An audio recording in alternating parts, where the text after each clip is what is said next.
ఇయాల మిత్రులారా ఈ వేదిక మీద ఉన్న మేమెవ్వరం పెద్ద పెద్ద బ్యాక్గ్రౌండ్ల నుంచి వచ్చిన వాళ్ళం కాదు.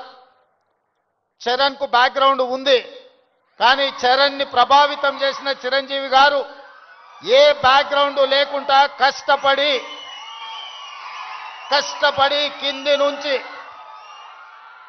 ఈరోజు దేశమే గర్వించదగ్గ ఒక్క మహానటుడుగా ఈరోజు ఒక్క మంచి మనిషిగా గుర్తింపు పొందిండు అని అంటే దాదాపుగా 50 సంవత్సరాల నిరంతర శ్రమ కఠోరమైన దీక్షతోని వాళ్ళు రాణించగలిగినారు. వాళ్ళు కఠోరమైన కష్టాలను ఎదుర్కొని కష్టాలు వచ్చినా ఇబ్బందులు ఎదురైనా అవమానాలకు లోనైనా ఏ రోజు కూడా బాధతో కుంగిపోలేదు. భయంతో మాదక ద్రవ్యాల వైపు లేకపోతే వ్యసనాల వైపు బానిసలు కాలేదు.